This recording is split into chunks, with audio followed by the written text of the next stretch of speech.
da notícia. Hoje, 3 de agosto de 2020, segunda-feira ensolarada com céu limpo. Temperatura de 21 graus em Joinville. Mais detalhes já na previsão do tempo. Começamos mais uma semana sem transporte coletivo. Agora em 12 regiões do estado, e a medida vale para mais 7 dias. No Vale, a Justiça mandou uma empresa de transporte suspender a demissão de centenas de trabalhadores. Você sabia que a partir de hoje tem mudança no padrão da gasolina que é vendida nos postos de combustíveis? Especialistas dizem que ela ficou melhor, mas deve ficar mais cara. Também iremos falar sobre os alimentos que ajudam a aumentar a imunidade. Não perca, vai ser bom para a sua saúde. Valor do dólar e suas variações diárias. E Joinville é a cidade com mais testes realizados por Covid-19 no estado.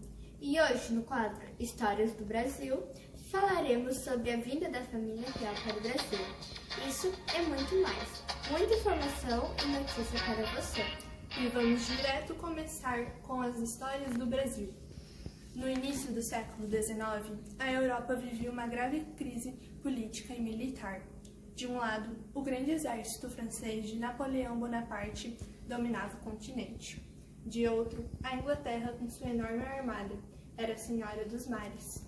No meio desses dois gigantes estava Portugal, economicamente pobre, apesar de suas inúmeras colônias. Quando o imperador Napoleão Bonaparte decretou o bloqueio continental em 21 de novembro de 1806, que consistia em impedir o acesso a portos dos países dominados pelo Império Francês, a navios do Reino Unido, da Grã-Bretanha, Inglaterra e Irlanda. Com isso, o principal objetivo era isolar economicamente as ilhas britânicas, sufocando suas relações comerciais. O governo de Portugal viu-se em um dilema. Por um lado, submeter-se ao bloqueio e romper com o governo da Inglaterra significava expor as colônias portuguesas ao poderio naval inglês. Por outro, desacatar a ordem de Napoleão resultaria na invasão de Portugal pelas tropas francesas. A chegada da família real ao Brasil. A intenção de transferir a corte portuguesa para o Brasil não era nova. Ela já tinha sido cogitada em várias ocasiões desde o século XVII. Diante das pressões daquele momento, a mudança foi vista como a melhor opção por Dom João e alguns de seus ministros, porque isso evitaria o conflito militar direto com a França, garantiria a segurança da família real e impediria a invasão do Brasil pela Inglaterra.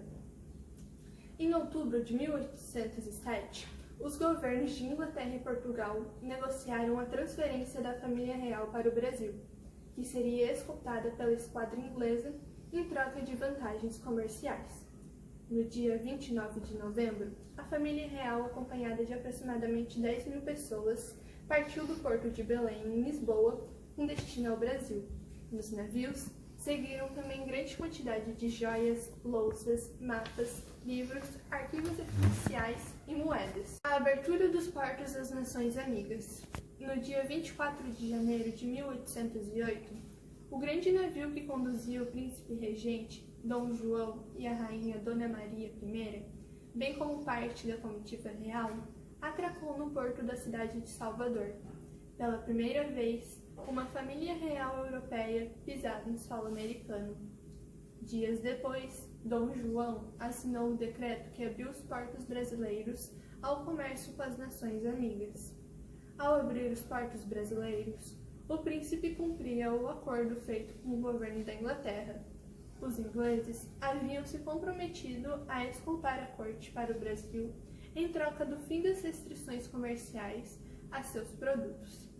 Para completar essa aliança, em 1810, Dom João assinou o Tratado de Comércio e Navegação, que concedia tarifas privilegiadas às exportações inglesas.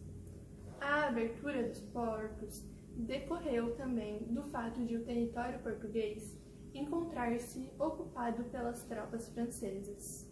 Dessa forma, os portugueses não teriam como abastecer o Brasil com produtos europeus, nem como exportar os produtos coloniais pelos portos portugueses.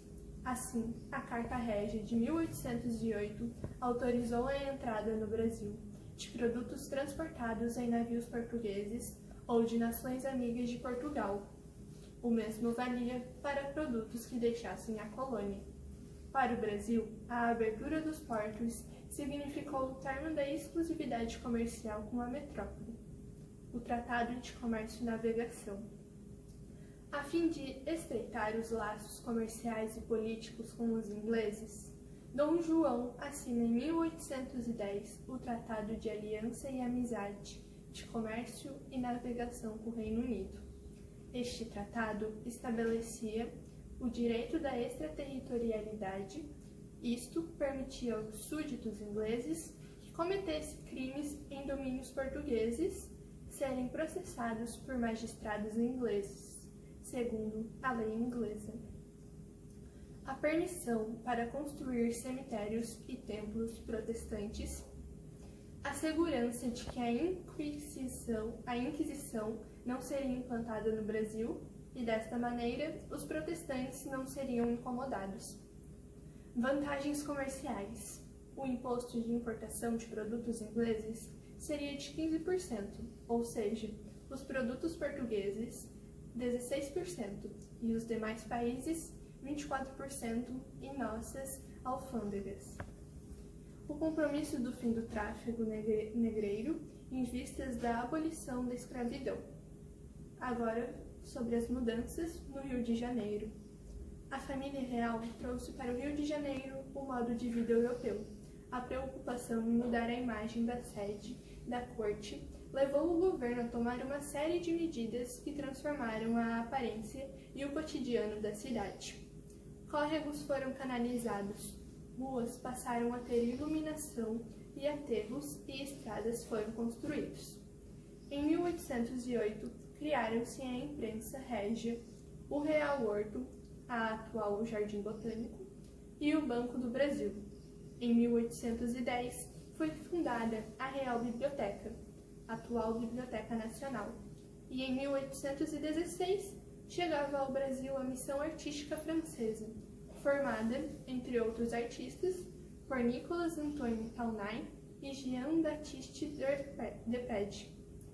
Tornaram-se comuns eventos como bailes, óperas e jantares aristocráticos, bem como o beijamão, cerimônia típica de monarquias europeias absolutistas em que o rei ouvia queixas dos súditos e podia conceder a eles benefícios e favores. A cidade do Rio de Janeiro passou por um rápido crescimento urbano nesse período, mas em contraste com o luxo da corte, as condições de vida da maior parte da população eram precárias. Não existia sistema de esgoto e de coleta do lixo. Por isso, o mau cheiro e as doenças faziam parte do cotidiano da cidade. Faltavam alimentos, água potável e moradia. Os mais atingidos eram os escravos e os libertos, que moravam geralmente em cortiços. Essas foram algumas informações do nosso lindo Brasil. Para comemorar os 27 anos da banda Backstreet Boys, vamos ver um pouco do clipe Don't You Go Break My Heart.